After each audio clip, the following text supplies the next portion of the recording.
Amém? Abra a palavra de Deus no livro de João, capítulo de número 10. Livro de João, capítulo 10.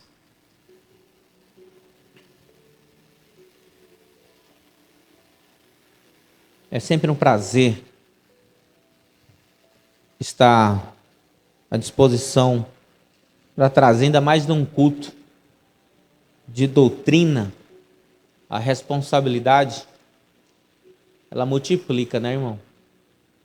As pernas bambeiam um pouco, porque não é somente a membresia, também todo o colegiado de obreiros, mas é o Senhor que está à frente. Ele diz: só abre a boca que o resto é comigo. Vamos lá. Livro de João, capítulo 10, versículo 9. Eu sou a porta. Se alguém entrar por mim, será salvo. Entrará, sairá e achará pastagem. Agora volta no capítulo 5.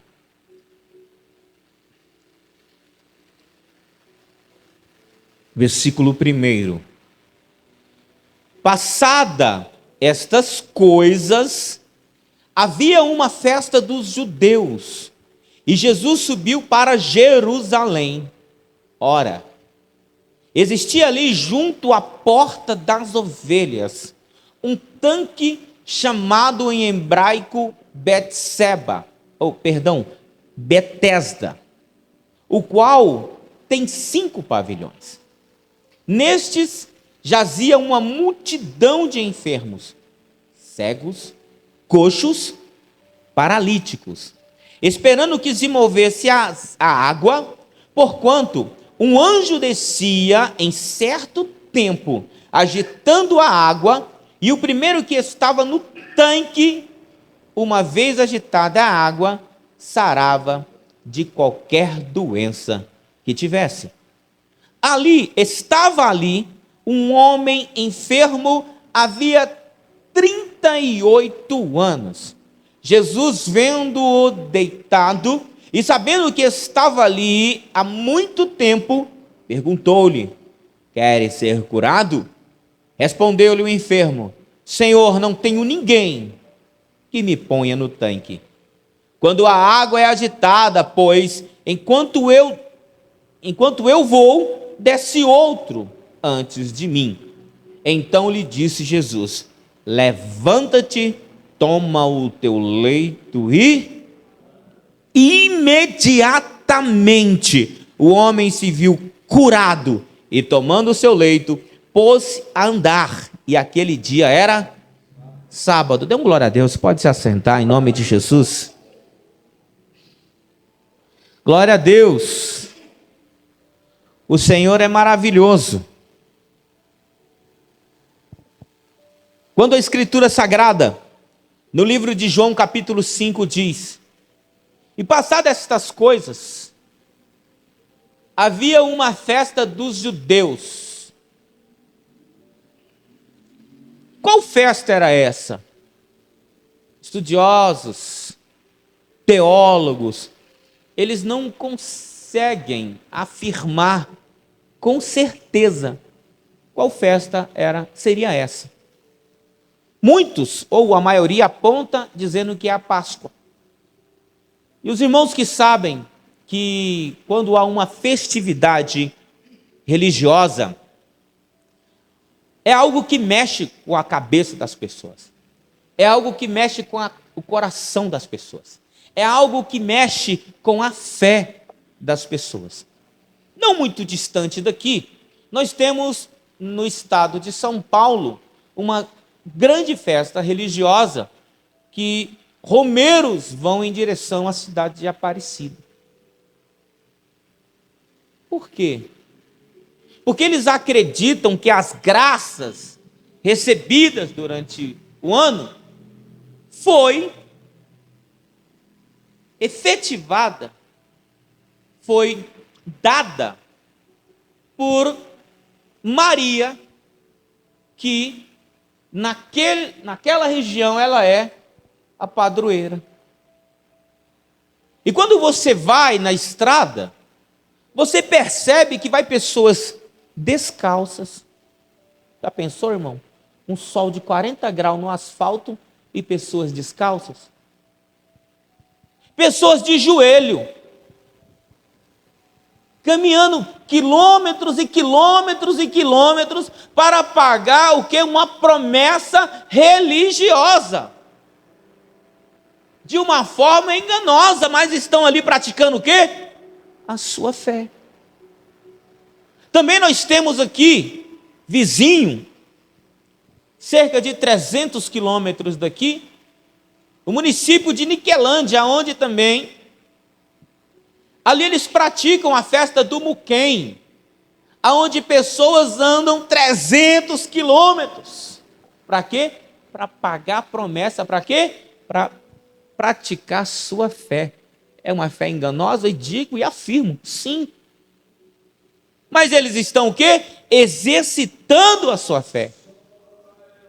A Escritura nos ensina que não muito diferente agora, utilizando para a coisa correta, todos os judeus, eles subiam para Jerusalém 3 vezes ao ano, em 3 festas diferentes.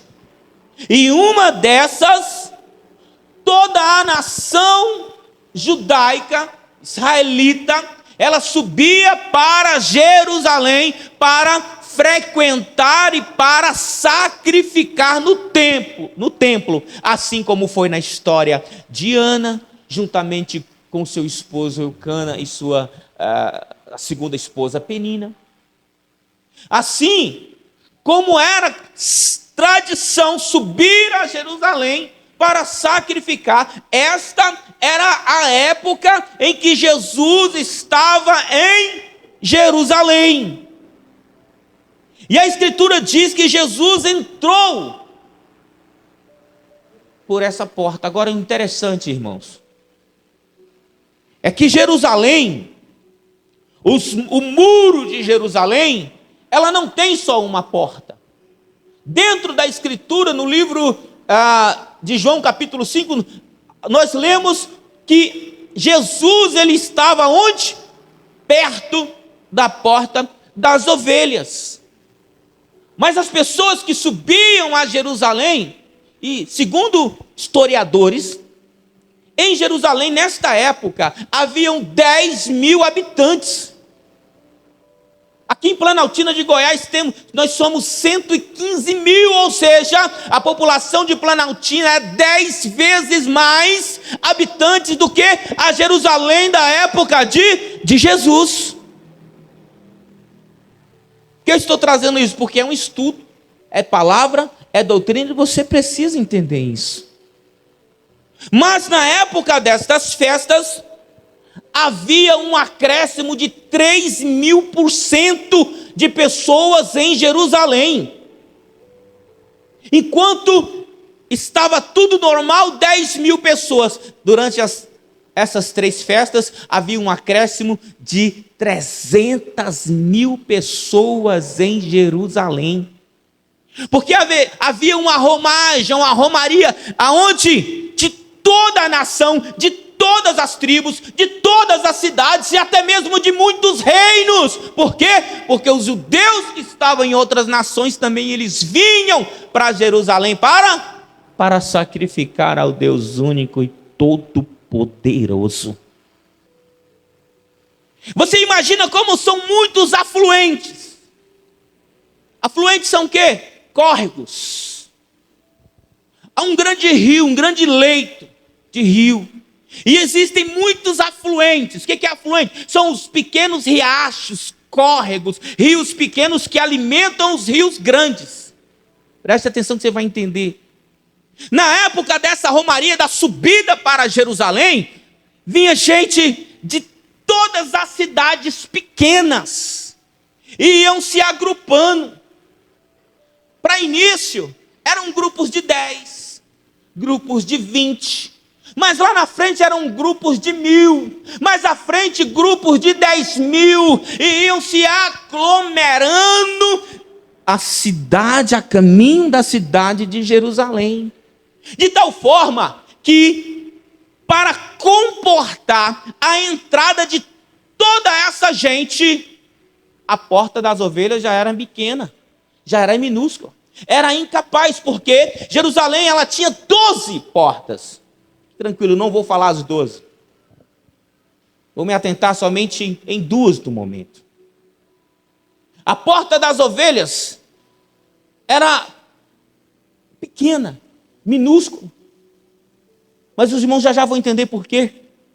Mas para a entrada principal, era chamada de a porta dourada, a porta oriental, que ela fica de frente ao Monte das Oliveiras.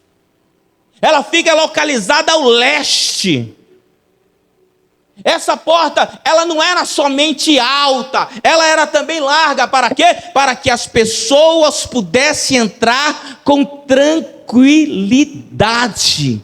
Para que as pessoas pudessem entrar. E além dessa porta estar de frente ao Monte das Oliveiras, ela também dá um acesso direto ao templo.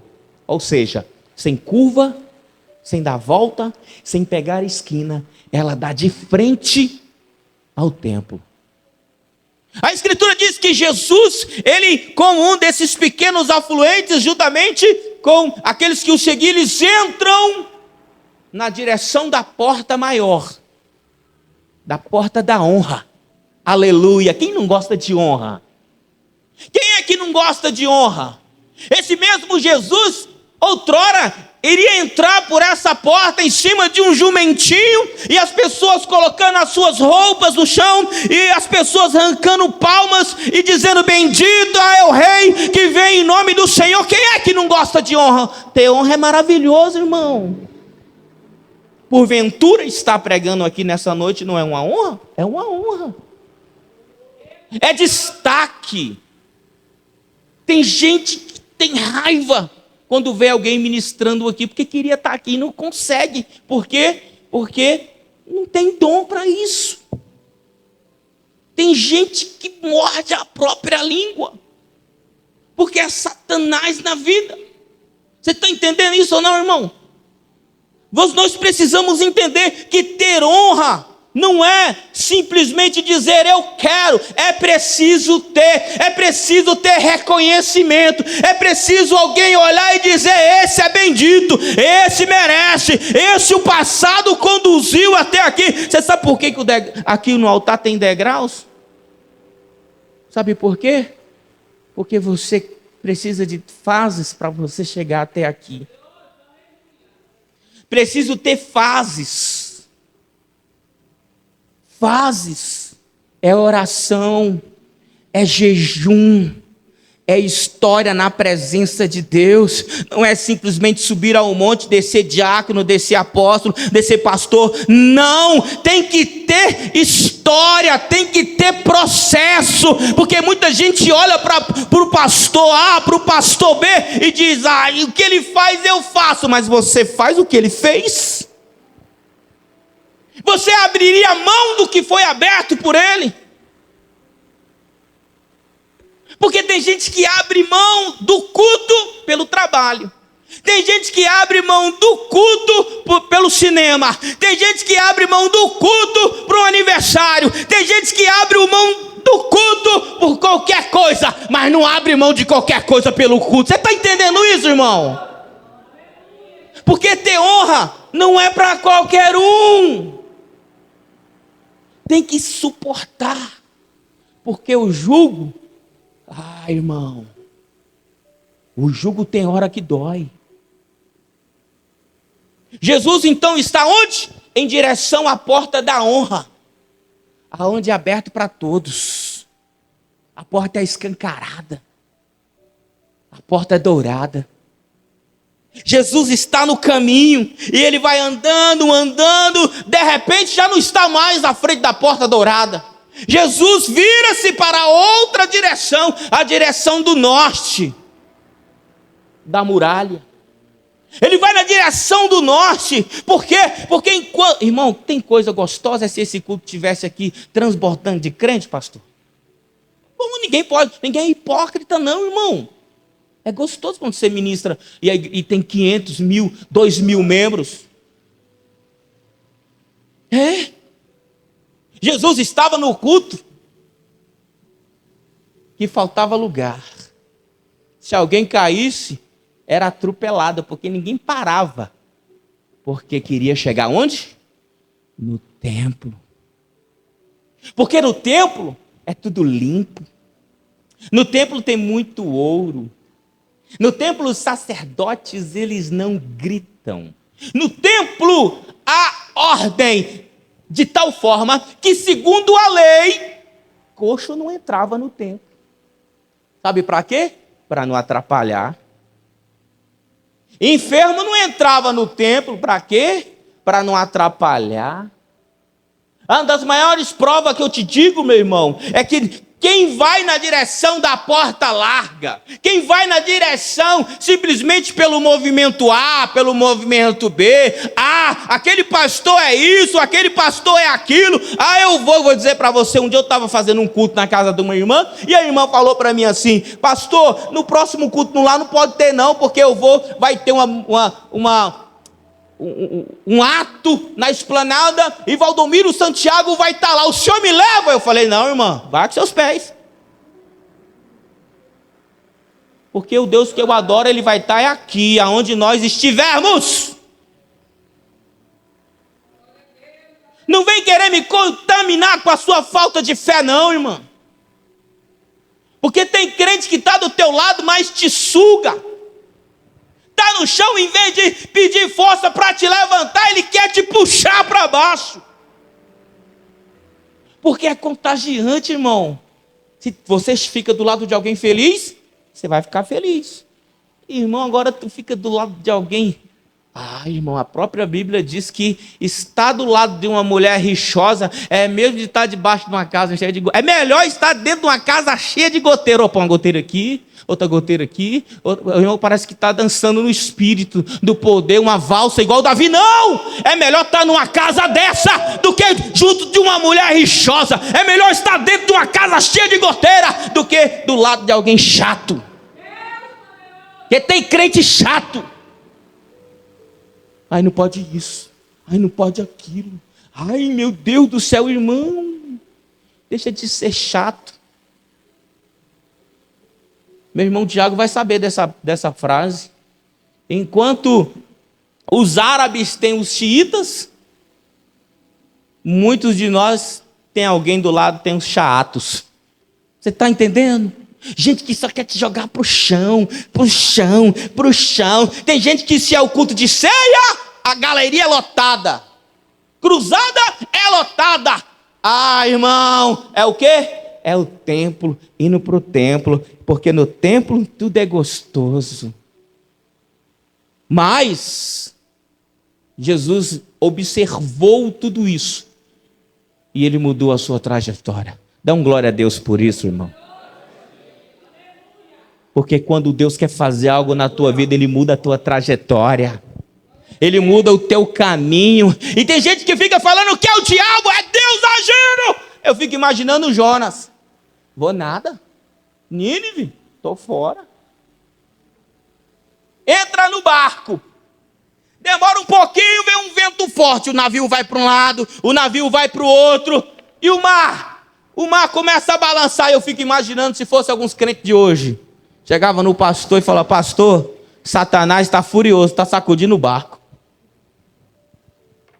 Meu Deus, que chuva é essa? Essa chuva não é de Deus não, irmão. Essa chuva é Satanás que está mandando. Você está entendendo o teor da mente de um crente que não entende o poder de Deus na vida dele? Satanás não tem poder contra a tua vida, irmão. A tua vida é lavada e remida no sangue do Cordeiro, a não ser que você dê legalidade para ele. Quer uma legalidade? Vou te falar. Pastor, ora por mim. E o pastor até falou isso um dia desses. Pastor, ora por mim, que lá em casa está difícil. O dinheiro que eu ganho parece que eu coloco numa sacola furada. Aí o pastor pergunta: você é dizimista, irmão? Ele fala: não, legalidade para o inimigo tocar na tua vida. A conta está alta de luz, de água, o gás acaba em 15 dias. Demorava 2 meses quando era fiel. Agora é 15 dias. Por quê? Você deu legalidade para ele. Legalidade para Satanás agir. Então você precisa saber quem é que tem poder na tua vida. É o diabo ou é Deus? Na minha vida é Deus, é Deus, é Deus. Na sua vida é Deus.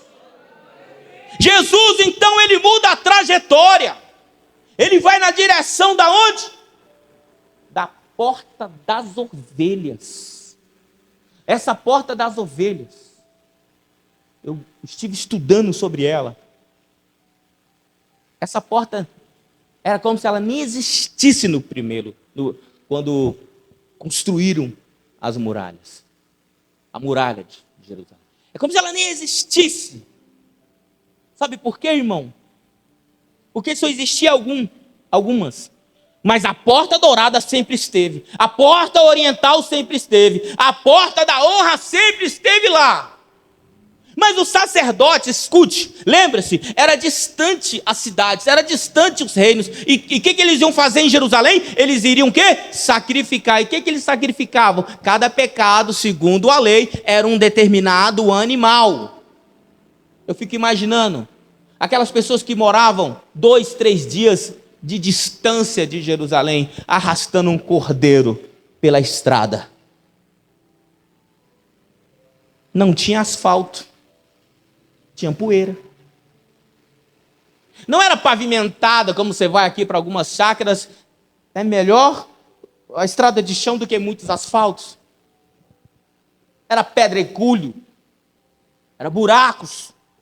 Eu fico imaginando esses animais, como que eles chegavam até lá. Primeiro, o cordeiro ele tinha que ser o quê? Sem mácula. Ele tinha que ser sem mancha. Agora vamos imaginar, depois de 3 dias de estrada, de chão, de terra, muitos atravessavam desertos para chegar naquele lugar. As ovelhas chegavam sujas. Os sacerdotes então pensaram, existe essa portinha aqui, aonde? Nos fundos do templo, onde ninguém dá nada por aquela porta. Uma porta rejeitada, a porta dos fundos. A porta da frente da casa é linda, bonita. Mas quando você vai lá na porta dos fundos, a porta é suja, é pintura mal feita. Não é assim em muitos lugares? Porque as pessoas só estão ligadas no estereótipo, aquilo que está à frente. Já viu a irmã que se arruma para vir para o culto? Eu tenho uma filha de 13 anos, irmão. Para vir para o culto, ela demora 1 hora para se arrumar. 1 hora. E 13 anos, é linda! E fica metendo pó na cara. E eu fico imaginando, quando ela se converter de verdade, ela vai entender que não é pó na cara. É cara no pó. Não é pó na cara, é cara no pó, é cara no pó, é jejum, é oração, é comunhão, é não se desviar do caminho. Eu nem ia falar isso, mas vou falar, irmãos. Pastor, tem irmã que se perder, vamos demorar 1 ano para achar. Porque a foto do WhatsApp não é irmã. Não é não, pastor. Um dia a irmã falou comigo, eu falei, quem é, irmã? Sou eu, pastor. Você quem, irmã? Fulana de tal. Eu falei, mas essa foto você pegou da onde, irmã? Você está entendendo isso? Porque nós, seres humanos, cuidamos mais daquilo que está à frente. Deixamos bonito. Ninguém quer qualquer óculos, tem uma armação bonitinha. A lente é digital agora. Quem está entendendo? Dá um glória a Deus, irmão. Jesus se direcionou, ele saiu da romaria, da porta de honra. E ele mudou a trajetória para onde? Para a porta das ovelhas. Aonde? Porta das ovelhas. Que os sacerdotes, eles tiveram um entendimento dizendo, o povo vem de longe. Quando um animal branco chega aqui, ele está marrom, vermelho. E nós não sabemos identificar se esse animal está doente, se não está. Vamos colocar aqui algumas talhas. Vamos colocar aqui tanques. Para que esse animal chegando aqui, e o povo vai sacrificar, nós vemos e mergulhamos ele dentro da água, lavamos, e quando tiramos, nós viemos ver se ele tem saúde ou não. Se ele é apto para o sacrifício ou não. Mas preste atenção, enquanto Jesus está indo para a porta da honra, está lotado. Falta espaço para entrar. Quer saber o que é uma porta de honra? Pastor Adriano disse que vai trazer pastor Adeildo Costa aqui da próxima vigília. Não vai caber, pastor, haja cadeira. Por quê? Porque é um pregador de renome e todo mundo vai querer vir aqui ouvir uma palavra de honra. Você está entendendo? Sim ou não? Todos procuram uma palavra de honra. Todos procuram um lugar de destaque. Como assim, pastor? Eu não posso ser hipócrita e não falar isso para os irmãos. Uma mulher se achega até Jesus e fala: mestre, eu sei que tu virá no teu reino. Será lindo. Faz um favor para mim, mestre. Coloca meus 2 filhos do teu lado. Você sabe o que é isso? Honra. A mãe estava preocupada, não que os filhos fossem salvos, mas que os filhos ostentassem um lugar de honra. Quantos não passaram nesse altar e por não terem honra, porque não tinham, não recebiam? Cadê o irmão? Foi embora. Eu falo isso, irmão, por testemunho. Já fiquei 3 meses aqui na sede sem ministrar. E eu estou aqui. Sentado ali, ouvindo 3 meses. Mas eu estava aqui porque eu sei que a honra não pode vir de homem. A honra não pode vir de homem. Porque se for de homem é uma vanglória. Quem quer vanglória? Eu não quero. Se você quiser, já é problema seu. Mas eu não quero. Eu quero a glória do alto. Eu quero a glória do alto. Porque a palavra de Deus diz: seja feita a tua vontade aqui na terra, como ela é no céu. E se é Deus que te dá, recebe, recebe, recebe, porque é para a glória de Deus. Irmão, é sério isso? Está num culto grande e gostoso. Mas Jesus largou o culto de honra. Jesus largou o culto de sacrifício de honra. E Jesus se direcionou na porta estreita, uma porta em que ninguém queria ir. Mas quando ele chega próximo à porta, tem um tanque. E nesse tanque havia um culto diferente. Havia um culto diferente porque nesse lugar só havia o quê? Coxos, doentes, enfermos, cegos, paralíticos. É diferente um culto desse, porque em um culto desse, quando alguém, irmão, decide dar glória, é porque tem glória. Quando alguém na dificuldade abre a boca para glorificar, não é de brincadeira, é de verdade. Porque olha só Jó, na sarjeta, no lixo. Amados, a Bíblia nos ensina que Jó estava com seu corpo dilacerado pela enfermidade. Jó estava podre.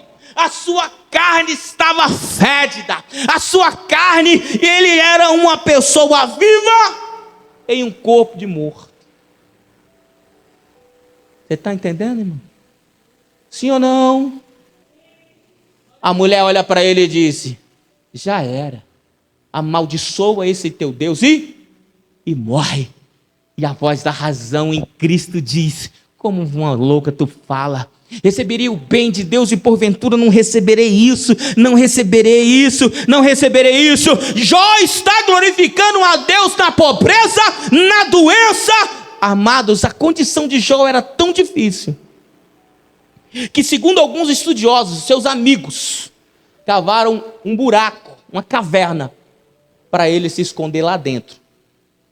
Porque aonde ele passava, os cachorros o seguiam. As moscas o seguiam. Porque ele era uma pessoa viva em um corpo de cadáver. Mas ele glorificou a si mesmo. Porque ele sabia que o seu Redentor vive. Quem é que o Senhor, o Redentor vive aqui? Quem é servo do Deus vivo aqui? Então abre a tua boca, irmão, e glorifica. Porque olha só, Jó, o que a lepra faz num corpo humano? Primeiro, a pessoa perde as pontas dos dedos, depois as mãos, as extremidades, as unhas caem, e a pessoa não consegue sentir mais nada, espiritualmente. Quando o crente fica calado num culto como esse, em que está sendo pregado, a palavra pregada, você precisa rever os teus conceitos, porque o que está sendo pregado é a palavra. Então você tem, por honra e glória ao Senhor, glorificar, exaltar na beleza da sua santidade. Só tem doente.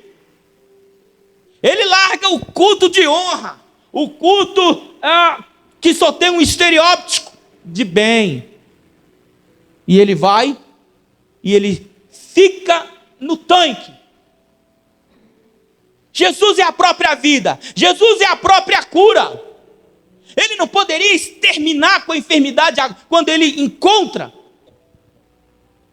Quando ele está entrando em Naim, não está em seu encontro um cortejo de morte. Ele não repreende a morte, a criança vive.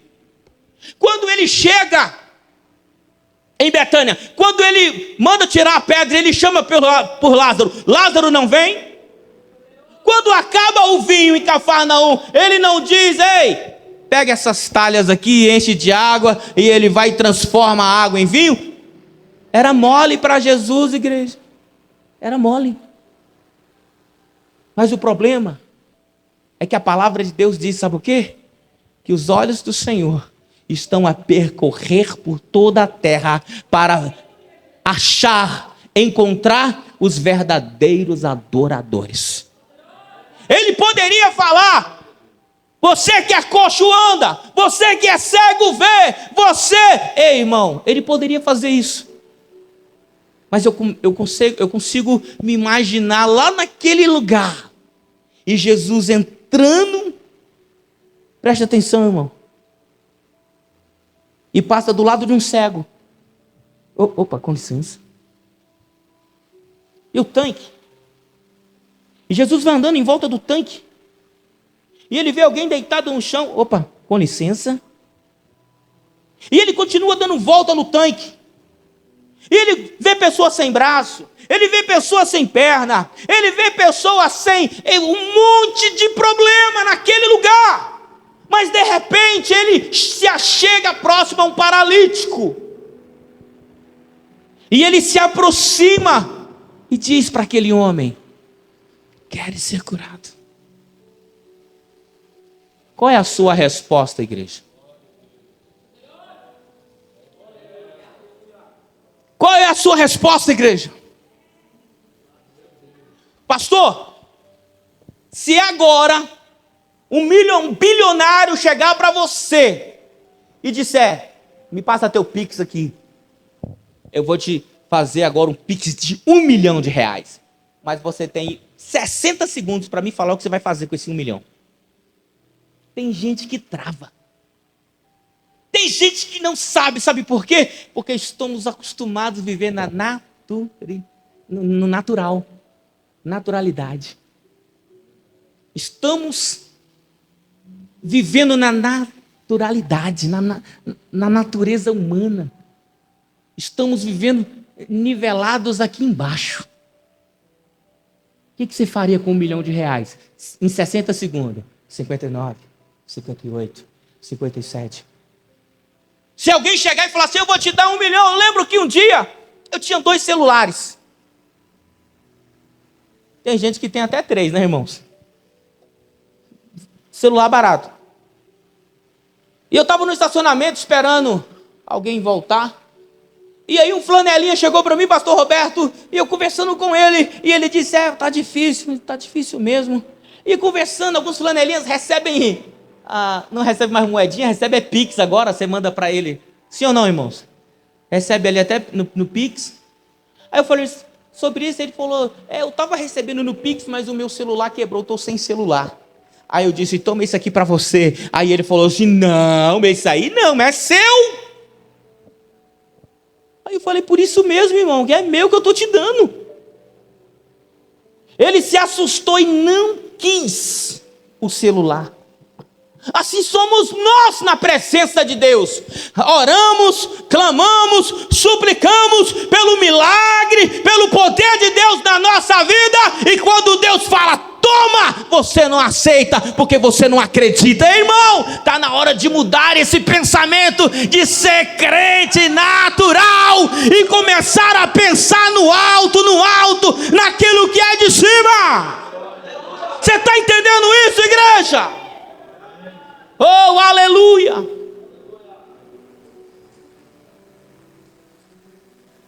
Tem crente que se Jesus aparecer para ele, pegar na mão dele, vim te buscar, meu filho, vamos comigo, ele está repreendido, Satanás. Tem crente que ora, vocês lembram de Pedro? Livro de Atos dos Apóstolos. Pedro é acorrentado, preso, lançado dentro da prisão, e a igreja começa uma campanha de que a igreja? E os irmãos começam a orar e a jejuar. Jejua 1 hora, 2 horas, 3 horas, 4 horas em oração. De repente, nós estamos orando. Um irmão vai levantar, não vai levantar não, manda uma criança que não está orando, manda ela ver quem é. A criancinha vai lá, abre a porta. Pois não, senhor. Quem é?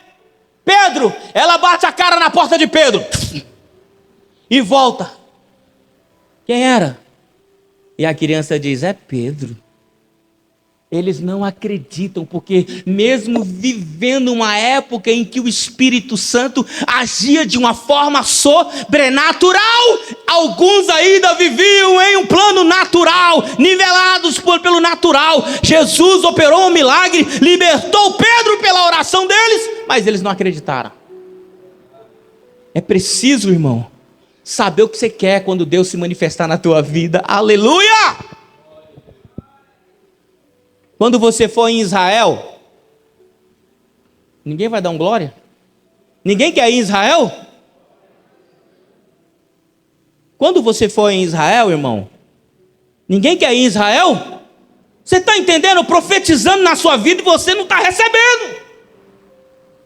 Quando você tiver, meu irmão, sua casa de R$500 milhão, está vendo? O senhor está entendendo, pastor, como é que é? O que os irmãos precisam pegar aquilo que o profeta lança sobre a tua vida. Assim foi Jesus. Jesus chega para aquele homem e pergunta, queres ser curado? Ele olha para Jesus, não reconhece Jesus. Senhor, até que eu quero. Mas toda vez que o anjo desce e agita as águas, eu não tenho ninguém para me levar até a água. Vem um outro, pula na água e é curado. Irmãos, quem está orando aqui por uma bênção sobrenatural? Quem está? Está preparado para receber a bênção? Está preparado para reconhecer a bênção? Está preparado para reconhecer a bênção, o momento na tua vida? Sabe esse homem que está deitado no chão? Estava lá há quanto tempo? 38 anos. A mulher do fluxo de sangue, 30%, 1/3 da espera. 38 anos. Uma conta rapidinho. Quando Jesus nasceu, ele já estava naquele tanque há 7 anos. já era do tamanho do Brian. E ele já estava no tanque. Lógico que ele teria uma idade mais avançada. Estou conjecturando aqui para os irmãos entenderem. Ele já estava há 7 anos lá. Quando Jesus foi apresentado, ele já tinha 7 anos naquele lugar, igreja. Quando Jesus volta para a sua cidade e retorna aos 12 anos, para uma cerimônia, bar mitzvah, que é a passagem de criança para homem do judeu. Meu Deus, aquele homem já estava lá há 19 anos. Você está entendendo isso? Quando Jesus volta para a sua cidade, e Jesus então começa o seu ministério, aos 30 anos de idade, aquele homem já estava lá há 37 anos. Quando Jesus então retorna com o seu ministério, com 31 anos, 1 ano de ministério, Jesus se apresenta naquele homem, e aquele homem já estava há 38 anos naquele lugar. Não é brincadeira, não é fácil, e eu consigo entender porque que tem irmão há 30 anos e não recebe uma bênção. Por que que tem irmã que está há 30 anos e não consegue receber? Sabe por quê? Porque ainda está na espera. E você está mais do que certa. Você está mais do que certo. Porque se tem uma coisa que o crente tem que ter, é esperançoso, é saber esperar, é ser paciente. Esperei com paciência no Senhor, Ele me ouviu. Você está entendendo isso? Não importa, irmão. Muitos vão ser abençoados na sua frente. Ai, misericórdia. Aquele irmão já comprou um carro novo. O quê? O irmão está de mudança. Meu Deus, não acredito. E eu aqui sem receber nada. Em vez de reclamar, glorifica pelo milagre na vida do irmão. Em vez de reclamar, glorifica pela vida do crente que está do teu lado recebendo. Você está entendendo isso, igreja? Porque nós somos uma família. Eu tenho que me alegrar. Ah, mas eu vou ficar brabinho. Ah, não. Hoje eu não vou para o culto não, porque papai do céu não olhou para mim. Ah, não. Eu oro e nada acontece. Sabe por quê, irmão? Porque a oração é uma moeda e o banco é lá em cima. Aleluia. A poupança é lá em cima. Deus é quem controla. Deus é quem controla. Aquele homem estava há 38 anos. E ele disse ele reclamou para Jesus, isso que eu estou dizendo aqui. Eu tenho orado, pastor, eu tenho orado e nada muda na minha vida. Eu não compro um carro, eu não compro uma casa. Eu oro. Eu quero dizer para você, meu irmão, aguarda, espera. Todo mundo recebe bênção na minha frente. Aleluia, um dono de um campo. Ele contrata 3 homens para trabalhar. O primeiro chega na hora pontual, 7 da manhã. O segundo chega ao meio-dia. O último chega faltando 1 hora para terminar o turno. Quando termina o turno, ele chama os 3 e dá a mesma paga. Toma 100 para você, toma 100 para você e toma 100 para você. Aquele que chegou às 7 da manhã diz, mas peraí, chefe, está errado. Eu trabalhei o turno inteiro. E ele cutuca o que chegou meio-dia. Tu vai deixar também? Vai deixar? Vai. E o outro reclama também. Está errado isso aqui, chefe. E o chefe olha para ele e diz assim, mas espera aí, o campo é de quem? Quem é o dono desse lugar aqui? Quem é que manda aqui? Quem é que tem o domínio na mão? É Deus! É o dono da obra! É o dono da obra! É o dono da obra! Ele vai te abençoar a hora que Ele quiser, quando Ele quiser e como Ele quiser. A minha função é esperar. É esperar? É esperar. Mas eu estou aqui há 38 anos. E toda vez que eu estou vendo a bênção, eu vou pegar. Alguém pula antes e pega. Não dá não. Não dá não. E Jesus olha para ele, irmão, vou acabar já. Fique em paz, irmão. Jesus olha para ele e diz assim: quer ser curado? Eu aprendi uma frase, irmão. Eu quero que você guarde isso para a tua vida. Quando Deus te mandar sentar, não procura cadeira não, irmão. Se joga no chão. Aleluia! Se Deus te mandar sentar, não fique esperando cadeirinha confortável, não. Se Deus te mandar sentar, senta no chão. Não fique esperando uma poltronazinha gostosa como essa, não. Senta no chão, sem reclamar, sem... Você está entendendo o que eu estou te falando, igreja? Está na hora de pararmos com isso. Vamos aplicar então agora? Vamos aplicar essa palavra? 38 anos. Aquele homem, o anjo, segundo alguns professores, o anjo descia uma vez no ano, primeiro, porque era festa. 38 pessoas, ou 37, foram curados. E mais, era de qualquer enfermidade. O leproso pulava, não era 7 mergulhos, era só um. Saía limpo. O cego pulava, saía enxergando, reclamando que caiu água no olho. Me perdoa, pastor. Tem uma historinha que diz que...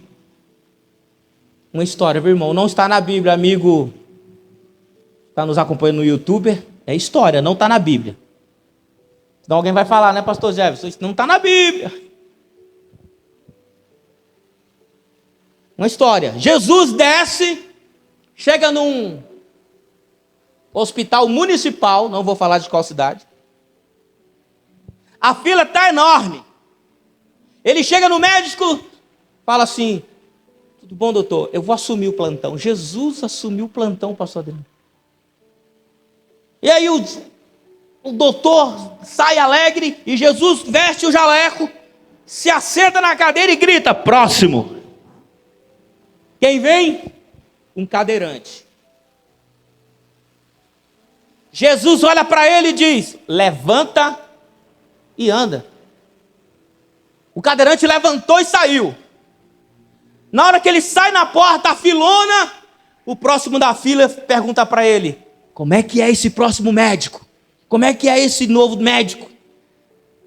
Aí aquele que foi curado disse: igualzinho os outros, não dá nem bom dia. Você está entendendo, irmão? Porque as pessoas recebem a cura e muitos ainda saem reclamando. A gente trabalha muito com campanha. Um dia desse o irmão tinha vários anos desempregado. Estava sendo alimentado, a casa estava sendo cuidada pela esposa.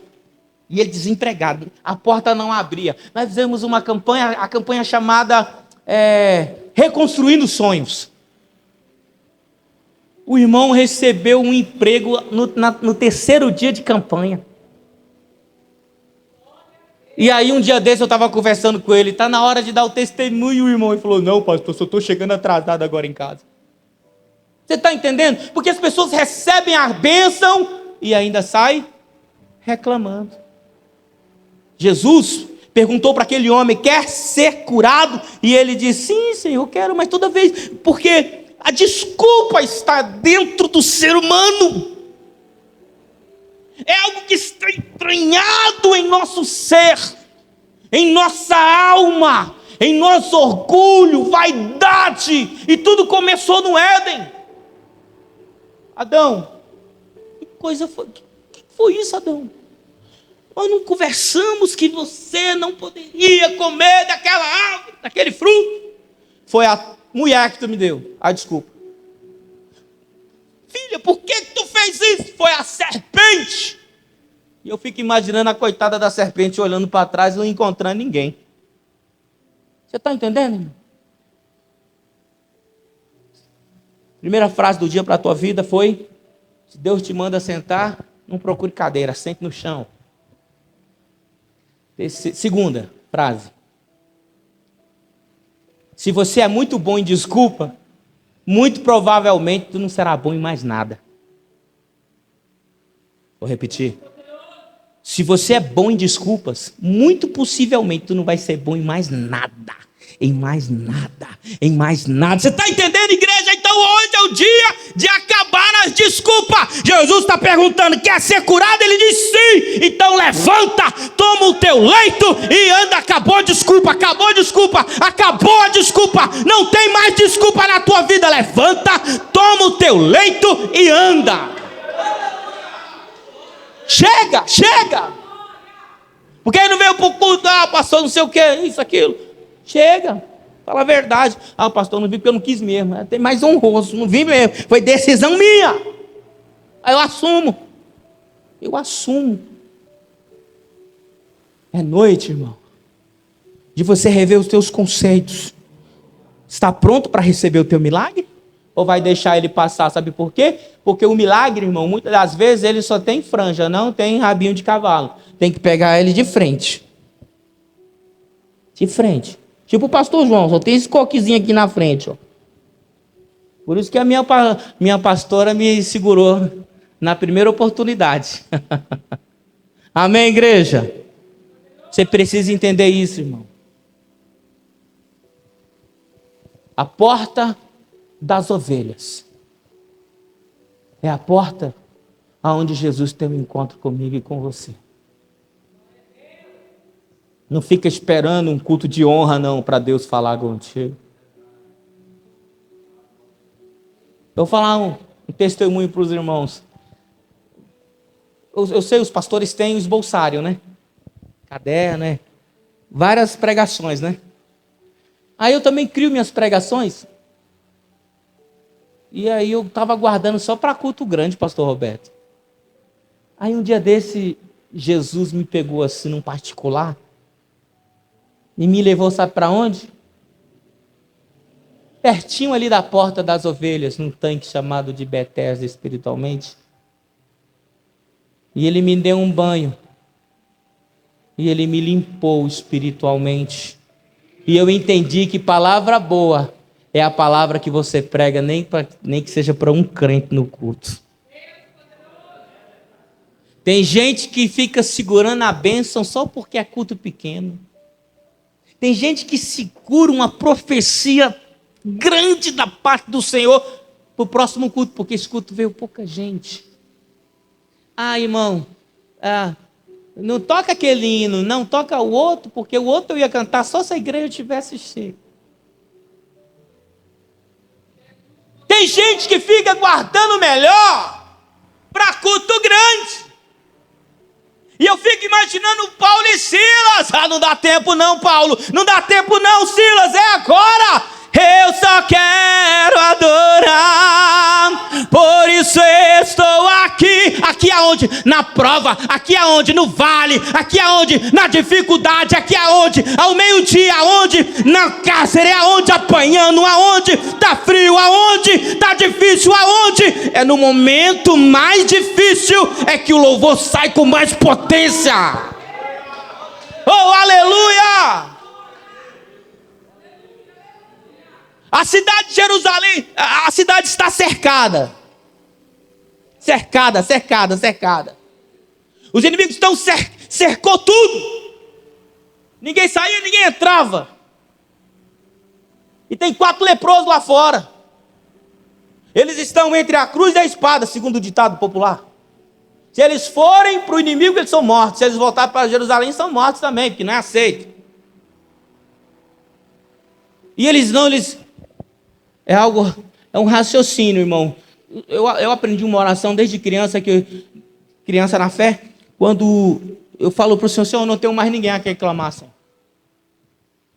O espírita tem Kardec lá e o encosto. O católico tem seus santos. O islamista tem Maomé. Eu não tenho ninguém para quem clamar, por isso que a minha direção é direta para ti, Senhor. A minha oração é direto para ti, Senhor. Tem que ser direto e objetivo. Eles tiveram um raciocínio lógico. É igual o crente. Se ele ficar em casa, derrotado. Se ele vir para o culto, vitorioso. Vitorioso é. Você está entendendo, irmão? Eles tiveram, ó, se a gente for para Jerusalém, para a cidade, eles vão nos matar. E se a gente for para lá, também vamos morrer. Então vamos para os inimigos lá. Eles pensaram, irmão, a Bíblia não fala, mas eles eram portadores do quê? De lepra. Não era só em Israel que leproso era jogado para fora da cidade, não. Todas as religiões, todas as nações. Então eles foram na direção. Sabe o que acontece, irmão? Meu Deus, aleluia, segura essa, irmão. Se tudo não der glória, eu vou parar de pregar só 11 horas. A Escritura diz que eles começam a dar um passo. 4 passos. 8 passos. 16 passos. E os passos vão se multiplicando. E eu fico imaginando esse som subindo ao céu. E Deus devolvendo no arraial do inimigo milhares e milhares e de milhares de vezes mais alto. Deus multiplicou os passos daqueles homens para confundir a mente do inimigo. O povo que estava no arraial, o inimigo disse: espera aí, que barulho é esse? E eles colocaram o ouvido no chão.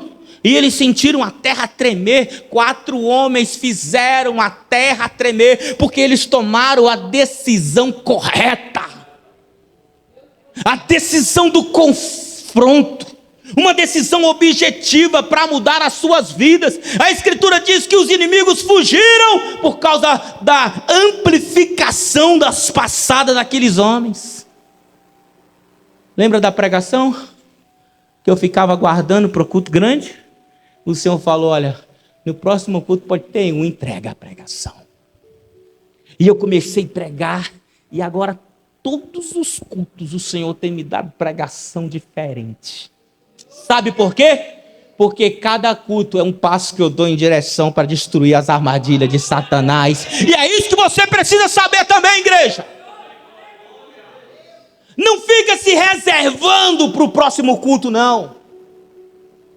Não fica se reservando para o próximo culto, não. O culto está difícil, sim, mas o culto não é só no altar, o culto é onde você está. Depende de cada um. Depende de cada um. A porta das ovelhas é uma porta pequena, minúscula, em que cada um de nós temos uma em nossas vidas. É uma porta onde nós guardamos o nosso coxo. É uma porta onde nós guardamos o nosso cego. Como assim, pastor? Sentimentos. Foi falado domingo na escola bíblica dominical sobre sentimentos. Hoje eu sei porque que o pastor Roberto sempre cobra dos obreiros estar na escola bíblica. Porque é um diferencial. Eu tenho vivido aos domingos lá, ensinando os irmãos na escola bíblica dominical. Sentimentos. Como é que você tem se sobressaído com os teus sentimentos? A porta das ovelhas é onde todos nós temos uma porta das ovelhas. Aonde nós guardamos o nosso cego espiritual. É onde nós guardamos o nosso coxo. O nosso paralítico, aquilo que não nos permite ir mais além. É aquilo que não nos permite olhar mais além. Nessa noite, é uma noite em que Cristo, escute essa aqui para terminar, não vai mandar anjo aqui não, para mexer água nenhuma.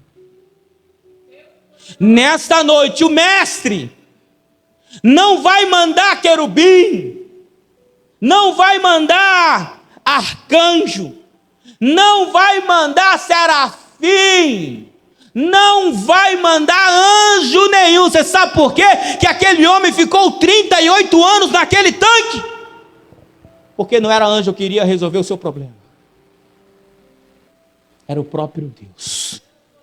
Nessa noite, ele vai descer aqui, já está aqui, já estava aqui quando chegamos. E ele diz: deixa comigo, eu vou resolver esse problema, essa cegueira espiritual na tua vida, deixa comigo, eu vou fazer você andar a partir de hoje, deixa comigo, levanta e anda, e toma o teu leito.